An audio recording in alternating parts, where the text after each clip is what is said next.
Thank you. Someone just complimented my van, my 1984 Volkswagen Vanagon. Here I am again. Now I'm at the, here, I'll see if I can do it this way. I don't know if I can do it that way. Anyway, where am I? Am I here? Anyway, I'm in the parking lot of Sprouts in East Sacramento. Getting ready to finish up the second part. Just got a little bit left here of my Tokyo lecture from 2006. Public lecture. Most of you know all of this stuff already, but I thought it might just be interesting for you to see how I try to explain all of this to the public in a foreign country. So here we go.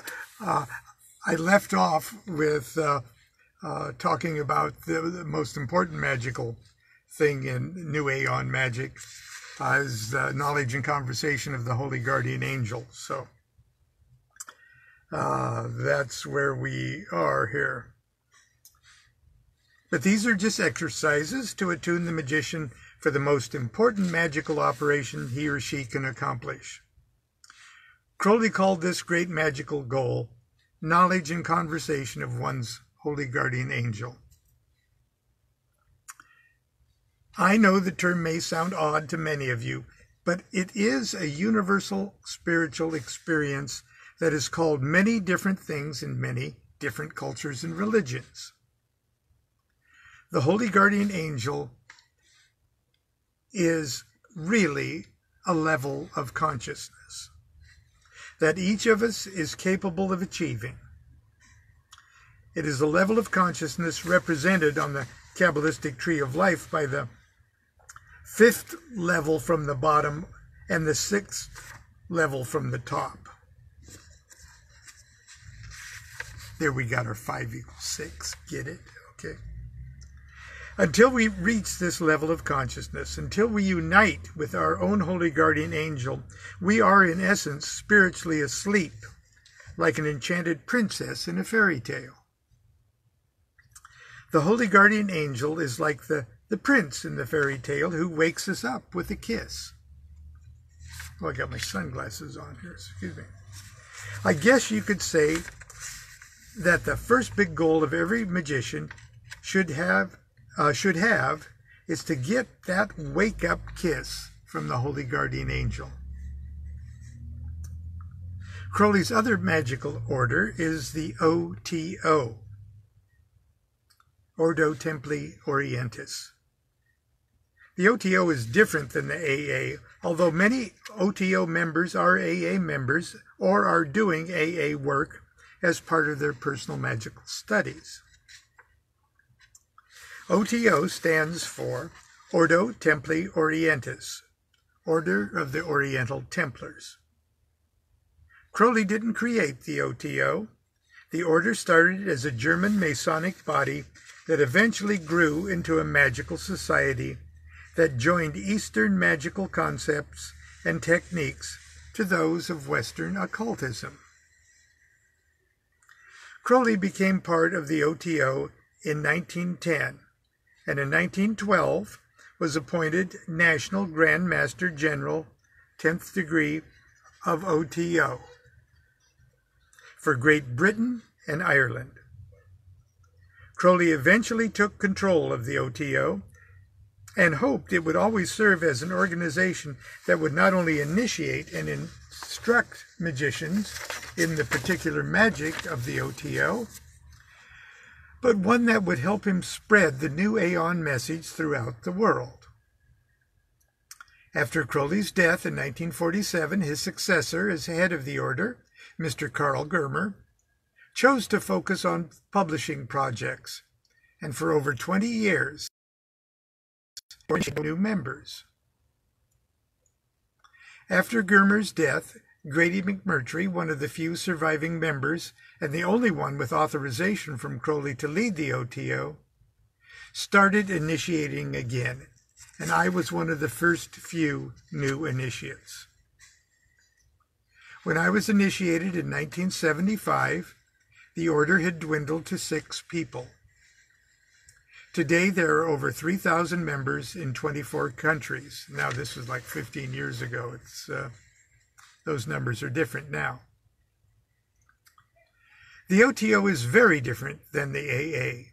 Our initiation ceremonies are dramatic rituals very similar to those of Freemasonry. The candidate is the main character in a series of beautiful and inspiring dramatic ceremonies that take him or her through the entire cycle of spiritual life. Crowley summarized this like this. The ego is attracted to the solar system. The child experiences birth. The man or woman experiences life. He or she experiences death. He or she experiences the world beyond death. And the entire cycle is withdrawn into annihilation. In the last 30 years, Constance and I have had the privilege of officiating at hundreds of these OTO degree initiations. They are, without question, some of the most powerful and profound magical events we've ever experienced.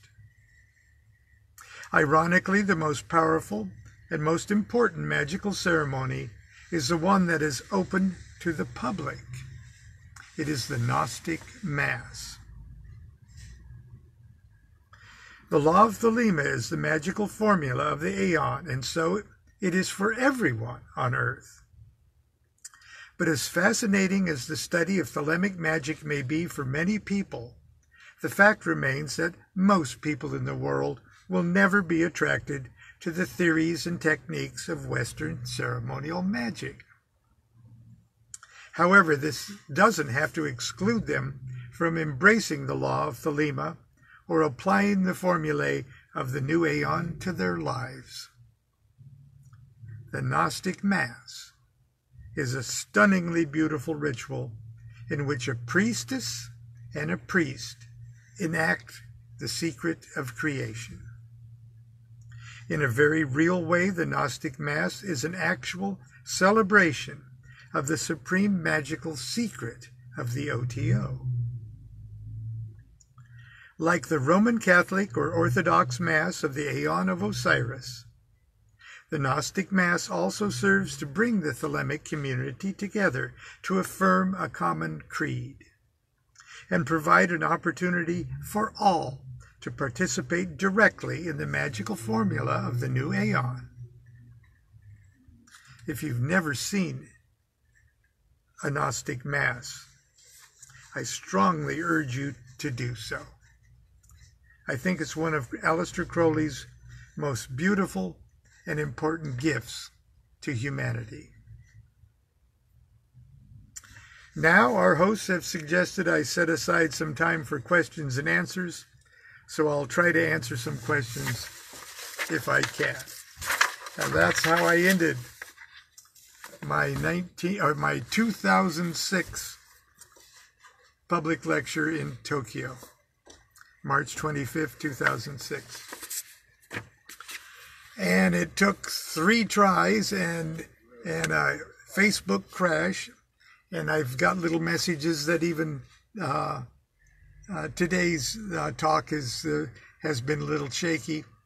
But anyway, I'm giving it the best college try, and tomorrow I should be back home as normal. Tomorrow evening, I am having a little class on Enochian magic for a few people. It's the first little event that we've done since we've come to Sacramento. It's just a few people in the backyard this early evening for a little little Enochian magic talk, discussion. It's not quite a Monday night class, but it's a Wednesday night. Let's see. Let's see if we can do something, anything. But anyway, I'll tell you all about it tomorrow. Until tomorrow, continue to be good to yourself and be good to each other. Do what thou wilt shall be the whole of the law. Love's the law, love under will.